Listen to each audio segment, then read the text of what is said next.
আপনাদের স্বাগত জানাই আমি আমার রাজনৈতিক আলোচনা শুনবার জন্য। এবং আমরা যখন কোনো কথা বলি আমাদেরকে নানান ট্যাগ জুড়ে দেয়া হয়, এবং সেটা করতেই পারেন যার যার রুচি, যার যার মেধা, সে অনুযায়ী তারা সেটা করতেই পারেন। ধরেন আমি যখন বলি যে বাংলাদেশে মানবাধিকার লঙ্ঘিত হচ্ছে, বাংলাদেশে আইন শৃঙ্খলা পরিস্থিতি ভালো না, মনে হতে পারে যে আমি সরকারের বিরুদ্ধে বোধহয় কিছু বলছি। আর সরকারের বিরুদ্ধে বলা, রাষ্ট্রের বিরুদ্ধে বলা কিন্তু এক কথা নয়, সেটা কিন্তু আমাদের মাথায় রাখতে হবে। এবং আমি যখন বলি বা অন্য কেউ যখন বলে খারাপ লাগে, কিন্তু হিউম্যান রাইটস ওয়াচ যখন বলে তখন আপনি তাদেরকে কি ট্যাগ দিবেন? সাম্প্রতিককালে আপনারা দেখেছেন যে হিউম্যান রাইটস ওয়াচ বলছে যে বাংলাদেশের মানবাধিকার পরিস্থিতির অবস্থা খুব ভালো নয়, এখানে মানুষের অধিকার লঙ্ঘিত হচ্ছে। তাদেরকে কি আপনি আওয়ামী লীগ বা ভারতের দোসর বা দালাল বলবেন? এই হিউম্যান রাইটস ওয়াচ কিন্তু শেখ হাসিনার 15 বছর ক্রমাগতভাবে দেশের পরিস্থিতি কতটা খারাপ বলে গেছে, অ্যামনেস্টি ইন্টারন্যাশনাল সহ অন্যান্য আন্তর্জাতিক সংগঠনের সঙ্গে সুর মিলিয়ে। এবং দেশের এই যে পরিস্থিতিটা খারাপ, এটা বললে যখন আপনি আটকে ওঠেন বা আপনার যখন খারাপ লাগে, যেটা বলা ঠিক নয়, দেশের পরিস্থিতিটা খুব একটা শান্তিপূর্ণ নয়, কিন্তু এটাকে আশা করা খুব অন্যায় হবে যে প্রফেসর মোহাম্মদ ইউনূস, যিনি শান্তিতে নোবেল পেলেন, তিনি দেশের পরিস্থিতিটা শান্ত করতে পারবেন না, বা তার কাছে শান্তি চাওয়াটা কি খুব একটা অন্যায়? হ্যাঁ, উনি ভালো মানুষ, উনি আমাদেরকে সম্মানিত করেছেন, সে কথা তো কেউ অস্বীকার করে না। ওনাকে ঘিরে আমাদের সবার খুব প্রত্যাশা ছিল, উনি কিছু কিছু ক্ষেত্রে ব্যর্থ হতেই পারেন, কিন্তু সকল ক্ষেত্রে বাংলাদেশকে তো কোথাও না কোথাও থেকে শুরু আসলে করতে হবে। এই যে কথায় কথায় সেনাবাহিনীকে নিয়ে কথাবার্তা বলা হচ্ছে, সশস্ত্র বাহিনীকে বিতর্কের মধ্যে ফেলে দেওয়া হচ্ছে, এক ধরনের ভেতরে অস্থিরতা তৈরি করবার চেষ্টা করা হচ্ছে। আমরা কি একবারও ভেবে দেখেছি যে এটা আমাদের দেশের জন্য কল্যাণকর হবে কিনা? এটা আমাদের দেশের স্থিতিশীলতা, শান্তি, শৃঙ্খলা, রাজনীতি, নিরাপত্তা, তার জন্যে সুখকর কিছু হবে কিনা? আমরা মোটেই বোঝার চেষ্টা করি না। আমরা ওই জেনারেলদের বিরুদ্ধে বলতে হবে, ওই অপরাধীর বিরুদ্ধে বলতে হবে, সেনাপ্রধানের বিরুদ্ধে বলতে হবে। It's like 1975। আমরা ওই রকম একটা পরিস্থিতি তৈরি করতে চাইছি। কেন চাইছি? কার স্বার্থে চাইছি? এই যে উস্কানিমূলক কথাবার্তা নানা মহল থেকে বলা হচ্ছে, হ্যাঁ, অনেকেই অপরাধ করেছেন, রাজনীতিবিদরা করেছেন, পুলিশের সদস্যরা করেছেন, সাংবাদিকরা করেছেন, ব্যবসায়ীরা করেছেন, নাগরিক সমাজের ব্যক্তিরা করেছেন, সশস্ত্র বাহিনীর সদস্যরাও হয়তো অনেক অপরাধ করেছেন। আমরা প্রত্যেকে তাদের বিচার চাই, কিন্তু একটা প্রক্রিয়ার মধ্য দিয়ে বিচার হোক। এবং এই আলোচনাগুলো নিঃসন্দেহ হতে পারে সরকারের সঙ্গে সেনাবাহিনীর বা সংশ্লিষ্ট প্রতিষ্ঠানগুলোর এই আলোচনা হতেই পারে, কিন্তু এটাকে নিয়ে বাইরে আমরা যেভাবে আলোচনা করছি, যেভাবে একটা পরিস্থিতি তৈরি করবার চেষ্টা করছি, সেটা কোনোভাবেই কাম্য নয়। কোনোভাবেই এই অস্থিতিশীলতা অ্যাকসেপ্টেবল নয় যে একটা ওয়ান সাইডেড ইলেকশন করবার মধ্য দিয়ে আমরা বাংলাদেশকে বিপদের মধ্যে ফেলে দিতে চাই। আওয়ামী লীগ নেতাদের, সরকারে যারা ছিলেন, মন্ত্রীবর্গের অনেক সংসদ সদস্যদের, এমনকি পদপদবি ধারা ছাড়া অনেক আওয়ামী লীগ নেতাকর্মীও অপরাধ করে থাকতে পারেন, কিন্তু এর মানে এই নয় যে সবাই অপরাধ করেছেন এবং আপনি কারো রাজনৈতিক অধিকার ক্ষুণ্ণ করতে পারেন। এবং সেটা করতে গেলে একটা চরম বিপর্যয় নেমে আসতে পারে। যে কোনো কিছুকে নিষিদ্ধ করে দিলে, আমরা বাংলাদেশে বহু রাজনৈতিক দল দেখেছি যাদেরকে নিষিদ্ধ করবার পরে তারা কতটা ভয়ঙ্কর হয়ে উঠতে পারে। আমরা শুধু বাংলাদেশ বলি কেন, এই ভারতীয় উপমহাদেশ এবং পৃথিবীর অনেক দেশে সেটা আমরা দেখেছি। বরং আমরা সবার জন্য ফ্রি করে দেই।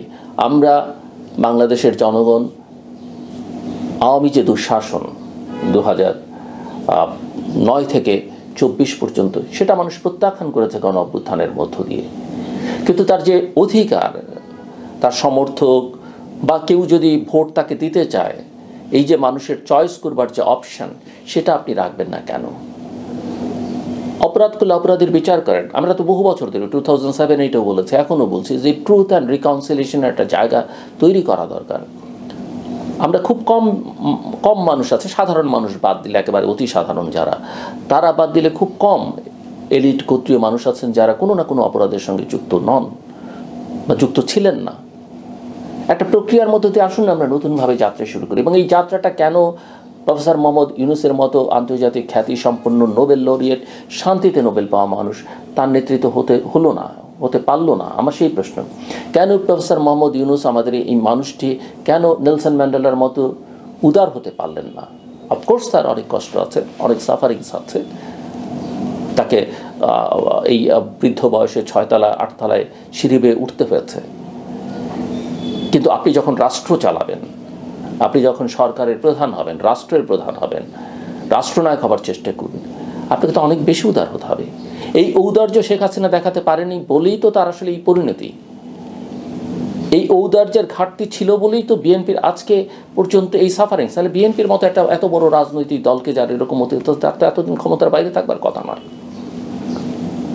এই অভ্যুত্থান তো আরও আগে হবার কথা ছিল, কেন হলো না? এগুলো বিবেচনা করা দরকার আমি মনে করি। আজকে এই যে প্রফেসর মোহাম্মদ ইউনূসের উপদেষ্টাদের নিয়ে এত কথা হচ্ছে, পত্রপত্রিকা এত লেখা হচ্ছে, একজনের বিরুদ্ধে তিনি ব্যবস্থা নিয়েছেন, একজনের বিরুদ্ধে খতিয়ে দেখার চেষ্টা করেছেন। সেটা যদি করতেন তাহলে তো আমরা বুঝতাম যে ছিটেফোঁটা হলো একটা গভর্নেন্সের কিছু আছে। আপনার দেশের সুশাসন তো পরের কথা, শাসনই তো দেখতে পাই না আমরা। কেন পুলিশ বাহিনীকে সুসংগঠিত করা গেল না? কেন তাদের মনোবল ফিরিয়ে আনা গেল না? একই সঙ্গে আমরা কি তাদের সবাইকে এখনও অপরাধমুক্ত করতে পেরেছি? আমরা কি প্রশাসনে ঘুষ দুর্নীতি এটা বন্ধ করতে পেরেছি? না, এখন কম হচ্ছে। আমরা যদি অভিযোগ কেউ করেন, অভিযোগ কেউ আমলে নিতে চান না। এমনকি দেখছি কোনো বড় বড় দলের পক্ষ থেকে কেউ অভিযোগ করলে দলের পক্ষ থেকে আরেকজন বলেন এটা আমাদের দলের বক্তব্য নয়। সমস্যাটা আসলে কোথায়? সমস্যাটা হচ্ছে আমাদের প্রত্যেকের ব্যক্তি স্বার্থ এত প্রখর হয়েছে এই দেশে, আমরা নিজেকে ছাড়া চিন্তা করতে পারি না, নিজের বলয় গোষ্ঠী ছাড়া চিন্তা করতে পারি না, আরেকটু এগিয়ে গেলে হয়তো দলের বাইরে চিন্তা করতে পারি না। দেশটাকে নিয়ে আসলে কেউ ভাবেন না। অবশ্যই আমরা বিভিন্ন দেশের সঙ্গে আমাদের সম্পর্কগুলোকে ঝালাই করবার চেষ্টা করব।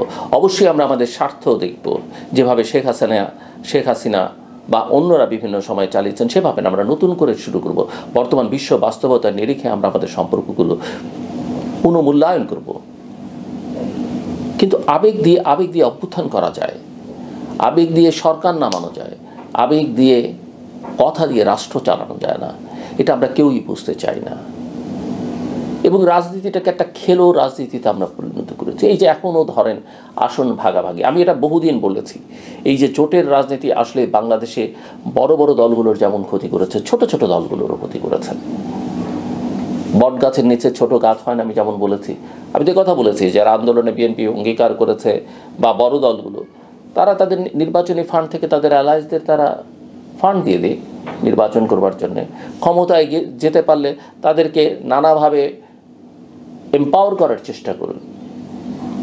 কিন্তু কেন মানুষ একটা বিএনপির বা জামাতের একটা লোক বা বড় একটা দলের একজন ব্যক্তি দীর্ঘদিন যাবত একটা এলাকা নার্সিং করছেন, মানুষ হয়তো ওই দলটাকে ভোট দিতে চায়, মানুষ হয়তো ওই ব্যক্তিটাকে ভোট দিতে চায়।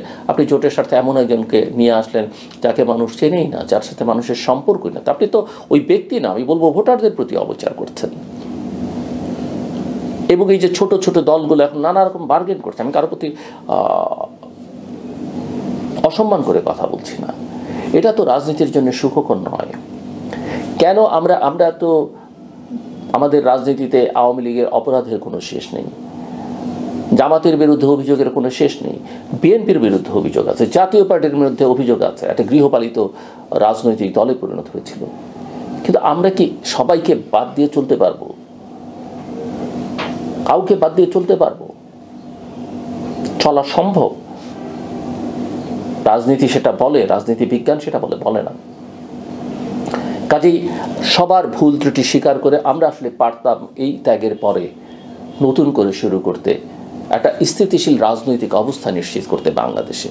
এবং রাজনীতিতে স্থিতিশীলতা হলে সেই ধারাবাহিকতা আমাদের অর্থনীতিটা, সামাজিক পরিস্থিতিটা স্থিতিশীল হতো। এবং মানুষ যদি, বহির্বিশ্ব যদি বুঝতো যে না আমরা একসাথে আছি, আমাদেরকে কেউ ছোট করতে পারতো না, আমাদের উপরে যা খুশি তা চাপিয়ে দিতে পারতো না। কিন্তু আমরা আসলে সেই কাজটা করছি না। এই কাজটা আমি জানি সাধারণ মানুষের পক্ষে করা সম্ভব নয়, এই কাজটা সিভিল সোসাইটির পক্ষেও করা সম্ভব নয়, আমরা তো আওয়াজ তুলতে পারি, গণমাধ্যমের পক্ষেও করা সম্ভব নয়। এই কাজটা আসলে রাজনৈতিক নেতৃত্ব এবং যারা রাষ্ট্র পরিচালনা আছেন তাদের করার কথা, কিন্তু তারা সেটা করছেন না। ছোট ছোট মব লিঞ্চিং, ভায়োলেন্স, যার খুশি প্রেশার গ্রুপ, তাদের কথায় যদি রাষ্ট্র চলে, সেই রাষ্ট্রের ভবিষ্যৎ আসলে উজ্জ্বল নয়, অন্ধকার। আমার কথা শুনবার জন্য অসংখ্য ধন্যবাদ, আপনাদের সবার জন্য শুভকামনা।